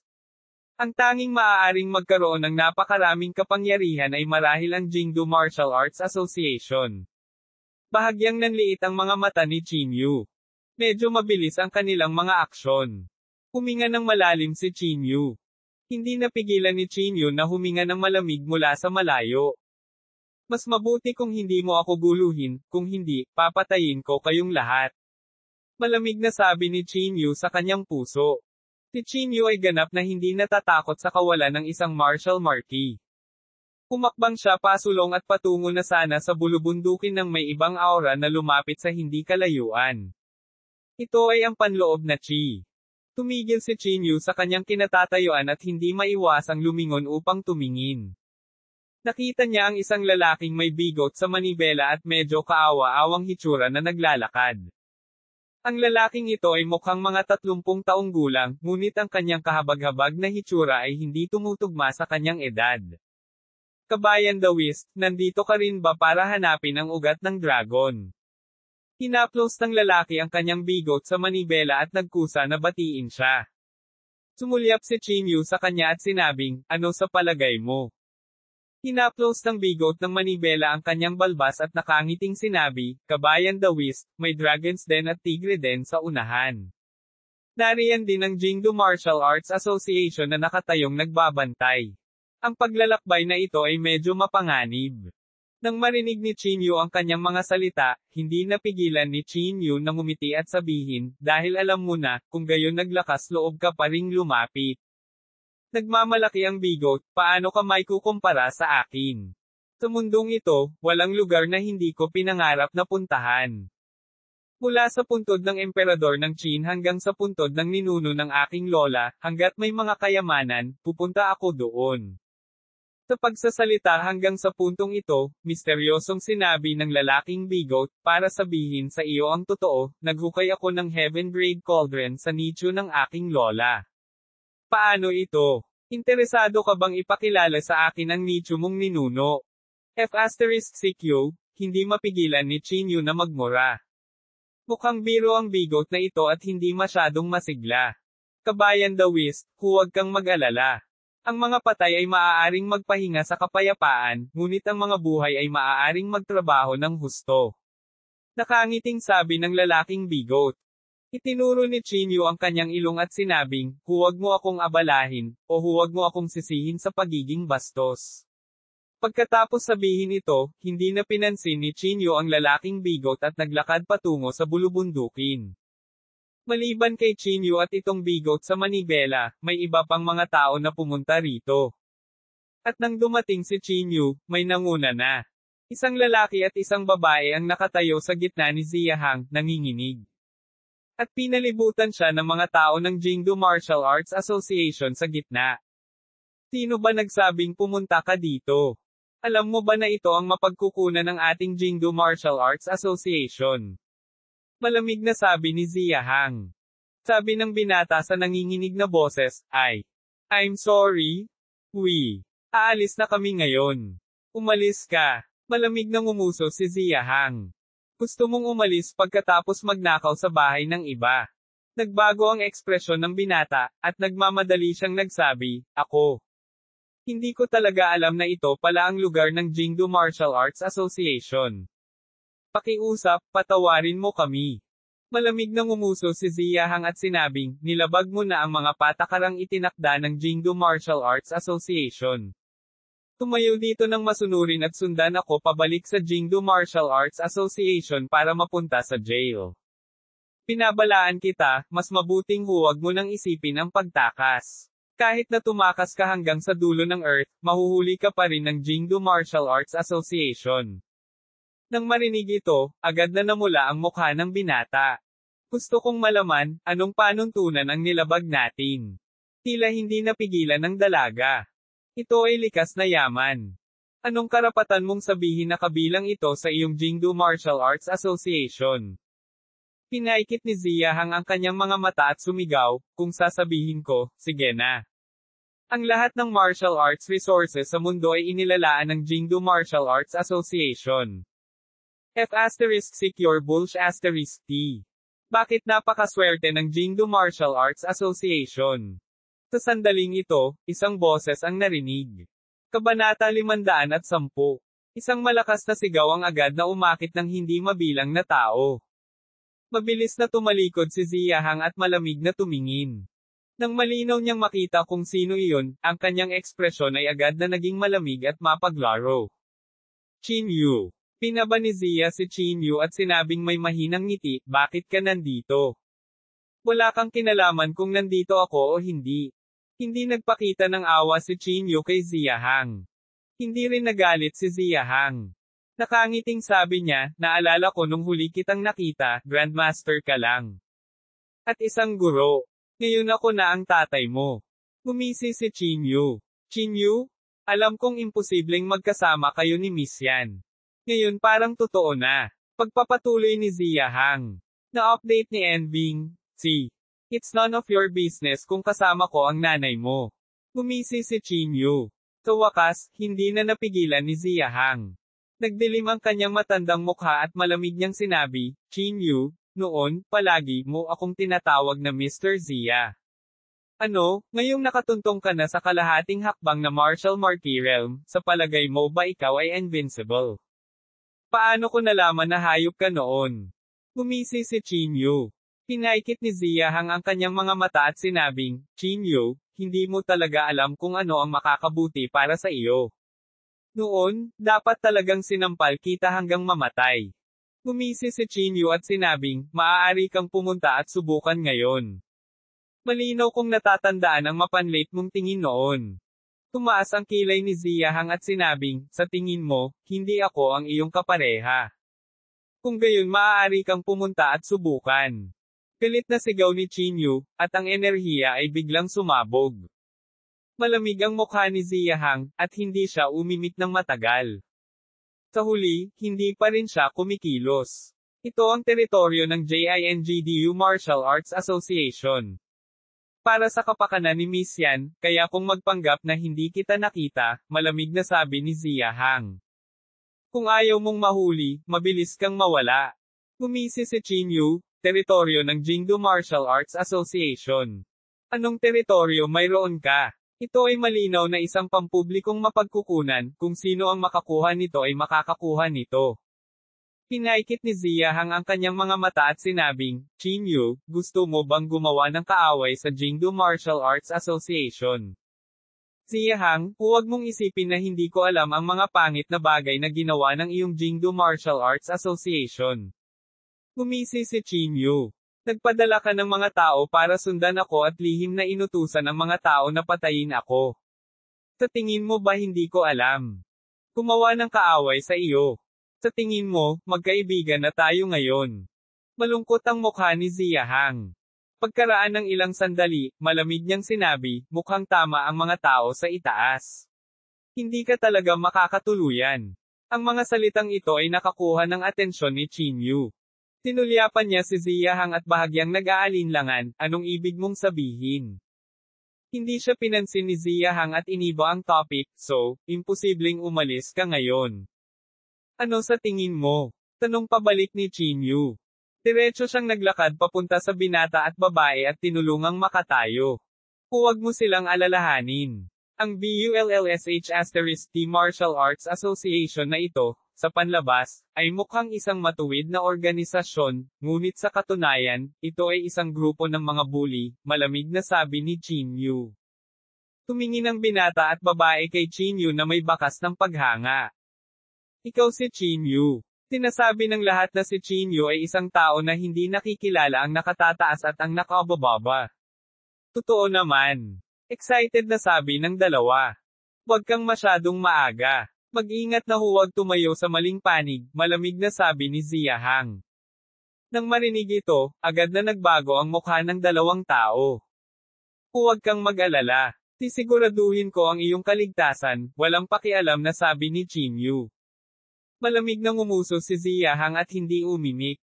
Walang nakakaalam na mula ngayon, ang mga karaniwang tao sa mundo ng martial arts na kinakatawan ni Chinyu at ang mga mayayaman na kinakatawan ng iba't ibang mga aristokratikong pamilya ay nagsimulang lumaban.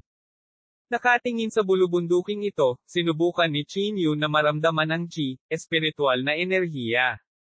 Gayunpaman, napagtanto niya na nakatayo dito, hindi niya maramdaman kahit isang bakas ng chi, espiritual na enerhiya. Dahil dito, labis na nalito si Chinyu. Karaniwan, ang ugat ng dragon ay dapat na isang lugar kung saan nagtitipon ang chi, espiritual na enerhiya. Paanong hindi niya maramdaman ang kahit isang bakas ng chi, espiritual na enerhiya? Kakaiba yon. This place is not what I imagined, mahinang ungol ng bigot habang hawak ang mapa. Tinulyapan siya ni Chinyu at sinabing, ano ang nahanap mo? Mabilis na tumalon sa gilid ang lalaking bigot at bangulong, hindi kita pamilyar. Huwag mo nang isipin na idamay ako. Ang aking dakilang dahilan ay hindi pa tapos, kaya hindi ako maaaring mamatay. Inilibot ni Chinyu ang kanyang mga mata at sinabing, kaya isa kang duwag. Siyempre, sa ilang kadahilanan, ang bigot sa manibela ay may hindi maipaliwanag na pagmamalaki sa kanyang sariling kaduwagan. Hindi mapakali si Chinyu na bigyang pansin siya. Nakatayo siya sa malapit tulad ni Ziyahang at ng iba pa at nagmamasid sandali. Mr. Chin, pwede ba talaga namin kayong sundan? Sa pagkakataong ito, biglang lumakad ang binata at babae at nagtanong. Sumulyap si Chinyu sa kanila at sinabing, susubukan kong protektahan kayo sa paglalakbay na ito. Kung masusundan ka ba namin? Pag-uusapan natin yan mamaya. Sa ngayon, ang pangunahing layunin ni Chinyu ay labanan si Han Wei hanggang kamatayan. Kung susundin man niya o hindi ang mga ito, hindi ito ang oras para pag-isipan iyon. Pagkatapos ng simpleng pagpapakilala sa sarili, nalaman niyang magkapatid ang binata at babae.